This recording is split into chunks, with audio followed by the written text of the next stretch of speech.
Voici le Passion Couture Créative qui est sorti mi-novembre. Donc, c'est le hors-série spécial numéro 3, qui est un spécial sac. Et il est au prix de 9,90 €.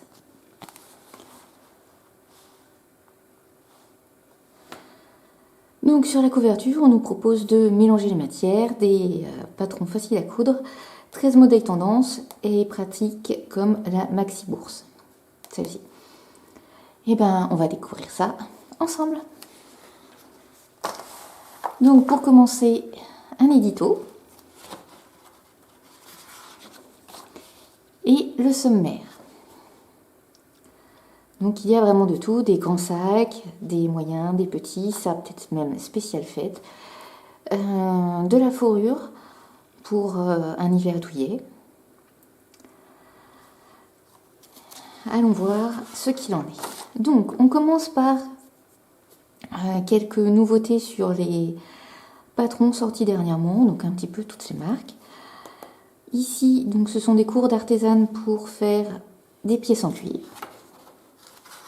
Parce que je me disais, c'est un rappel des sacs. Donc voilà, mais là, cette fois-ci, c'est du cuir. Donc là, nous avons donc d'autres patrons qui correspondent à la saison. Donc encore des sacs. Donc une besace et un sac banane. Alors, si vous n'étiez pas encore né dans les années 90 et suffisamment grand pour comprendre ce qui se passait, le sac banane était vraiment la pièce tendance du moment et se portait à la taille. Autour de la taille comme une ceinture. Par-dessus les vêtements. Voilà, et c'était un peu plus petit. C'était très pratique pour ranger plein de choses. Par contre, maintenant, c'est vraiment des bananes XL et les porter comme ça en travers du corps, ben, moi, je suis pas fan. J'ai vraiment l'impression qu'elle porte un gros baluchon juste devant elle. Donc, regardez cette fille. Ça lui couvre quasiment la moitié du haut du corps. Alors, l'aspect pratique, oui, ça c'est sûr que ça fait un sac facile à ouvrir qui est sur le devant. Mais bon, c'est comme certaines modes d'avant, d'après, on ne comprend pas toujours ce qu'il en est. Et donc, celle-là, moi, j'ai un petit peu de mal. Donc, une big bourse précieuse. Alors, en velours jersey. Alors, ce velours-là, exactement, il n'y en a plus. J'ai voulu en mettre dans mon panier il n'y a pas longtemps. Cette couleur, le bleu pan, ça y est, tout le monde l'a pris, il n'y en a plus du tout. Par contre, j'en ai eu il y a quelques années. C'est vrai que le fait qu'il soit mat, il était vraiment superbe. J'espère qu'ils en auront à nouveau. Parce que franchement, il est très doux, très dense. Et oui, il ne brille pas comme les autres et c'est vraiment très très agréable. Alors, une bourse. Pour moi, une bourse, c'est quelque chose de petit pour mettre ses pièces. Mais là, nous avons donc un grand sac. J'aurais envie de dire fourre-tout. Et qui s'accroche uniquement avec les deux petites anses à la main. Donc, les petites anses à la main et... niveau pratique, je suis pas sûre. Pratique pour mettre plein de choses dedans, d'accord. Mais pratique à porter à bout de bras comme ça doit être sacrément lourd quand c'est bien rempli. Pour quelqu'un qui a l'habitude d'emmener plein d'affaires, ça peut être une bonne idée. Alors donc, pourquoi pas à proposer en tant que cadeau pour Noël, ça peut être l'idéal, sachant que le magazine va être encore disponible quelque temps. Donc vous pouvez toujours faire ça rapidement. Voilà, avec toutes ces petites choses mignonnes. Un compagnon compartimenté. Donc en fait, c'est l'équivalent de 4 petites trousses qui sont cousues ensemble et qui sont fixées avec un élastique. Donc en tant que pochette multipoche, ouais, ça peut être pratique pour ranger les différentes choses dont on a besoin. Genre une trousse maquillage, une trousse papier, une trousse bricole, pourquoi pas. Après, c'est... Enfin, dans l'idée, je trouve ça bien, c'est juste ces tissus, je les trouve un petit peu ternes là, c'est tout. Voilà, c'est la seule chose que j'ai à dire là-dessus. De la toile de coton, lavé, ouais. Bah, par contre, le tissu qui est choisi, ça va être durable, ça c'est sûr. Parce que la toile de coton comme ça dure bien longtemps. Le doudoune bag, avec un rectangle de doudoune. Bon, bah là, en fait, pour moi, ça me fait penser à un tote bag, mais avec un tissu différent, un tissu plus hiver. Pour la sortir, pourquoi pas avec son manteau. Voilà, je trouve que oui, c'est simple, c'est juste le tissu qui change. Ensuite, un livre pour l'upcycling. Alors, j'ai pas encore lu les articles parce que j'ai gardé le magazine exprès pour la vidéo, donc je ne sais pas du tout de quoi ça parle. Mais il semblerait qu'on recycle ces vieux vêtements, ces vieilles choses pour en faire des nouveaux. Alors ça, si c'est une serviette, moi, oui voilà, une serviette éponge. Moi, quand ma serviette est usée, généralement, on ne peut plus en faire quoi que ce soit. Pareil, quand on me propose des tutos avec des vieux torchons, si je jette mes torchons, c'est parce qu'ils sont troués et qu'ils sont plus utilisables. Je ne peux pas les recycler. Après, si c'est pour les personnes qui changent de tissu, de chiffon, de serviette tous les ans parce qu'elles veulent une autre couleur, là, effectivement, on peut recycler. Par contre, ça demande beaucoup d'achats si tous les ans on change de couleur. Alors, savoir chiner, oui. Oui, effectivement, on peut chiner des tissus, des vieux vêtements chez Emmaüs et toutes ces recycleries. Pourquoi pas? Alors, j'imagine que dans les grandes villes, ça doit être sympa. Par contre, moi, j'habite tout de même dans un trou. Hein, c'est comme ça qu'on définit le coin par ici. Et je peux vous dire que, à part les costumes de grand-père et de grand-mère, je me vois pas faire mon sac à tarte dans une vieille blouse de grand-mère à fleurs, hein, même si ça revient un peu à la mode. C'est pas top, hein. Donc bon. Alors, les sorties tissus. Celui-là, j'aime bien. Celui-là aussi. Alors ça, c'est au coupon de Saint-Pierre, mais pourtant, je regarde régulièrement, hein, mais je les ai pas vus. Surtout que c'est des cotons, et c'est plutôt ce que je regarde en choses imprimées. Donc, j'ai rien vu. Ma petite mercerie, il y en a tellement que je les ai pas vus passer. Là, le bleu, il pourrait être sympa pour faire des choses un petit peu asiatiques. Et l'Istelor, non, j'y vais jamais. Et en plus, c'est de la viscose, donc si vous avez déjà écouté certaines de mes vidéos, la viscose, c'est non pour moi. Alors, le faux cuir, ouais.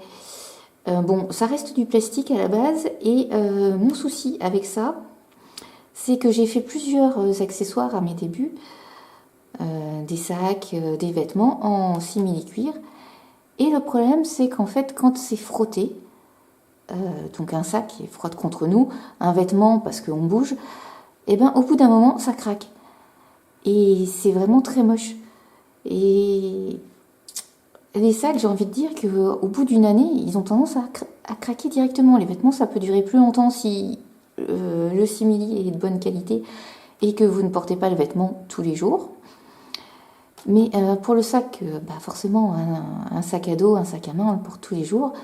Et ouais, durée de vie, 1 an, je trouve ça un petit peu faible. Donc en fait, même si je trouve ça très joli, eh ben, j'ai tendance à me rabattre tout de même sur des toiles de coton pour que ce soit plus durable. Parce que la toile de coton, pour l'user, il faut au moins 4 ans et être vraiment très agressif avec. Alors, une banane fleurie. Alors je trouve le modèle sympa, certainement à cause du tissu. Il est un peu plus petit, la banane, que celle qu'on a vue auparavant. Bon, ça reste une banane, donc pour moi, c'est un truc de mon enfance qu'on pensait vraiment pas le voir ressortir. Limite, ils vont nous sortir des kawaii avec des teintes rose, violet, vert fluo. Ah. Il y a des choses, on aime bien que ça reste dans le passé, vous savez. C'est de la nostalgie, mais bon, qu'on cache un peu. On veut pas la voir sortir. Alors, plein de photos, je trouve ça très bien pour expliquer. Là, il y en a vraiment beaucoup, ça a l'air vraiment cool.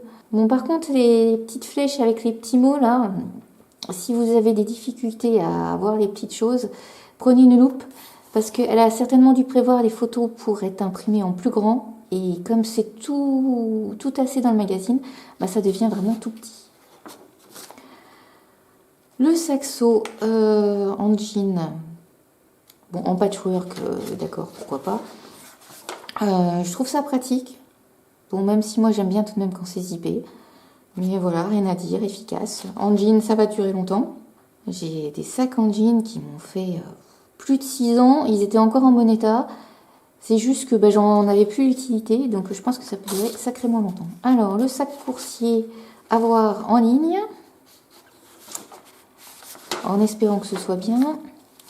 Donc, un peu de pub pour du matos et des patrons. Un petit article de pourquoi faire une toile. Parce que c'est bien, parce que ça vous évite d'avoir des vêtements qui sont trop grands, trop petits, mal ajustés, qui plissent. Ce n'est pas une perte de temps. Et vous n'avez pas besoin de faire la totalité du patron quand vous faites une toile. Enfin bref, là il y a plein d'explications que je n'ai pas lues. Mais pour faire un vêtement sur un patron que vous ne connaissez pas, faites une toile.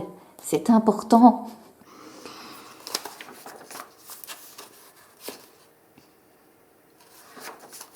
Alors, un tote bag triangle. Oui.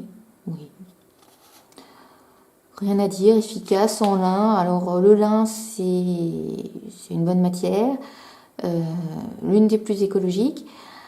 Ça résiste assez, mais bon, après, avec du frottement, au bout d'un moment, ça peut s'user. J'ai fait des vêtements en lin à mon homme. Un peignoir et un bermuda. Alors, il a fini par les user et faire des trous. Mais je ne sais pas combien d'années, je sais pas. Il a dû les porter pendant 4 ou 5 ans. Donc le bermuda, très souvent en été. Et le peignoir, comme c'est un peignoir léger, donc tous les jours en été. Pour le peignoir, j'ai changé une pièce. Et le bermuda, je vais lui en refaire. Mais ouais, ça dure. Moins que le coton, mais ça dure. Et surtout, le lin, il n'y a pas besoin pour la culture d'avoir de pesticides ou de quoi que ce soit. Ça pousse n'importe où. Le traitement, c'est pareil, à part la couleur, il n'y a aucun produit qui pourrait être nocif. C'est juste de battre la fibre et ensuite de la tisser. Alors, une autre bourse, plus petite cette fois-ci, et matelassée. Bon, pourquoi pas. Par contre, le tissu matelassé avec une coulisse ici, ça doit être sacrément épais et pas forcément très facile non plus à coudre. Donc moi, j'aurais envie de dire ici, sur la zone du haut, remplacé par un tissu en une seule épaisseur pour vous faciliter les choses. Sinon, pas grand chose à dire. Rose, c'est pas ma couleur. Est-ce que je porterais ça? Il y a très peu de chance, mais bon. Élégant comme un sac en cuir matelassé de grand couturier. Doux comme un doudou. Oui. Comment dire? C'est un peu grandiloquent pour un petit sac. Matelassé en gaz, en double gaz. C'est pas du cuir, hein, on est un peu loin là. Voilà, donc les patrons qui sont imprimés sur les deux faces, donc il faut les décalquer. Un pochon de pince à linge à accrocher sur votre fil à linge. Évidemment, ceci, très peu de personnes en ont encore ou en ont acheté. Je ne sais pas du tout comment on fait pour ne pas tuer son tissu en mettant des pinces à linge aussi fines. Mais pourquoi pas. Alors, une sélection de patrons pour faire un sac à dos. Oui. Un modèle de dodinette qui a beaucoup de succès. Les autres, je ne les connais pas. Je peux aussi vous en conseiller deux autres, de chez Sacotin, qui sont très bien. Le prix, je ne sais plus, dans les 7 et quelques.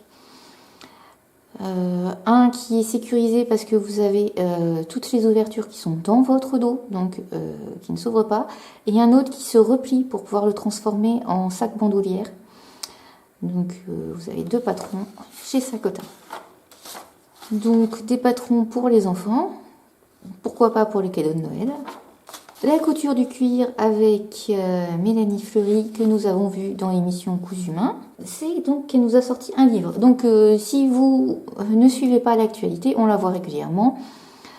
Pour tout ce qui est du cuir, elle a des kits pour faire des sacs à main, des petits range-cartes, des petites choses en cuir. Et donc là, elle nous a sorti un livre. Et elle vend aussi des pièces de cuir pour que vous puissiez les obtenir et des fois même avoir pile la taille qu'il vous faut, histoire de créer tout ça. Bon, personnellement, j'ai déjà fait des pièces en cuir parce que je ne suis pas encore végane. Mais on trouve moins cher ailleurs pour le cuir. C'est facile, hein, dans les recherches de Google, c'est dans les toutes premières. Alors, une pochette en fourrure. S'il y a bien quelque chose qui me plaisait, c'était ça. Avec de la fourrure de mouton. Bon, je ferais peut-être pas du mouton, je ne sais pas. J'ai tout ce qu'il faut en fourrure. Ça, j'ai trouvé ça tout mignon. Il y a juste que vous avez ce qu'il faut pour faire une bandoulière, plus une anse. Oui, ils appellent ça une petite lanière. Peut-être beaucoup, et ça se ferme uniquement par une pression. Bon, à vrai dire, ça peut être un cadeau super bien pour ranger 2-3 bricoles et son téléphone. Vu que je sais que c'est quelque chose qui est très demandé, un petit sac pour ranger son téléphone, ça peut être parfait. Vous pouvez même le faire un peu plus petit pour qu'il y ait juste le téléphone qui tienne dedans. Ça peut être vraiment un très beau cadeau de Noël. Donc, de la pub encore, hein. Alors, ce fameux cabas qui, soi-disant, ressemble un peu, selon ce que j'ai vu sur internet, à une marque de prêt-à-porter très connue, qui aurait fait un cabas du même style. Étant donné que je ne suis absolument pas la mode actuellement, j'ai juste entendu parler et j'ai pas envie de m'étendre là-dessus parce que je ne me suis pas renseignée plus que ça.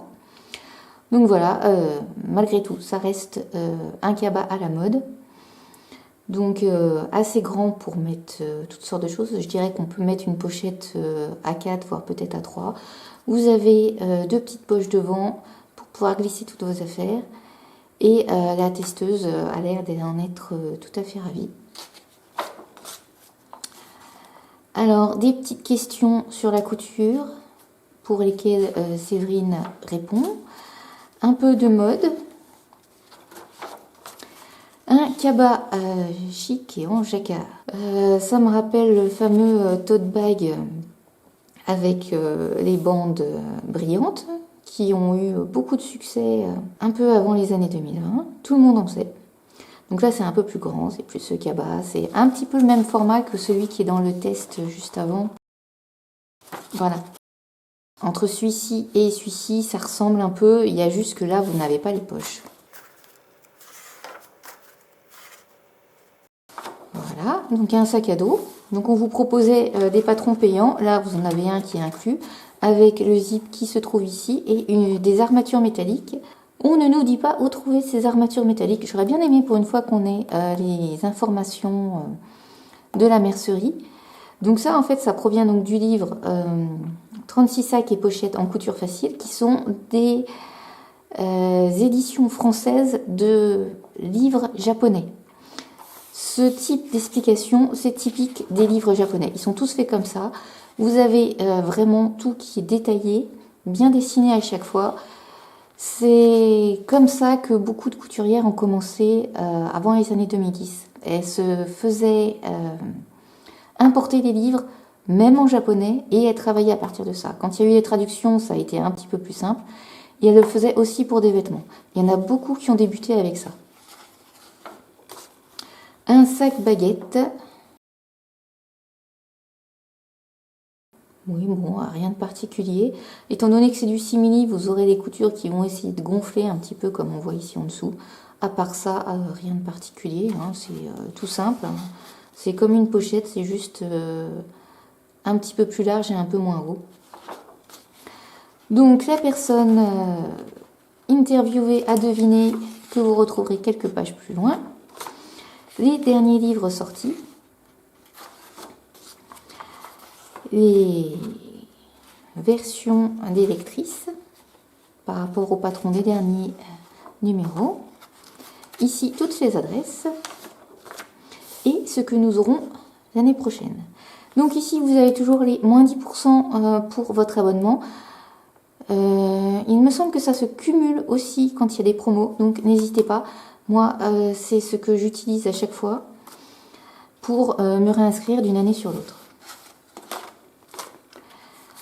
Donc d'autres sorties de livres et les anciens numéros si jamais vous les avez manqués. Un peu de pub pour le triage et un peu de pub pour le salon. Voilà, c'était Passion Couture Créative, hors série spéciale numéro 3. Et moi je vous dis à bientôt. N'oubliez pas de vous abonner pour être prévenu quand il y a une nouvelle vidéo. Elles sortent à intervalles irréguliers et absolument pas le même jour. Donc activez la cloche pour être vraiment prévenu. Dites-moi si ça vous a plu, mettez un commentaire, dites-moi quel est le modèle que vous allez coudre. Moi, je pense vraiment que si je me lance, ce sera sur ce petit modèle fourrure. Et puis sur ce, je vous dis à très vite. Allez, à plus.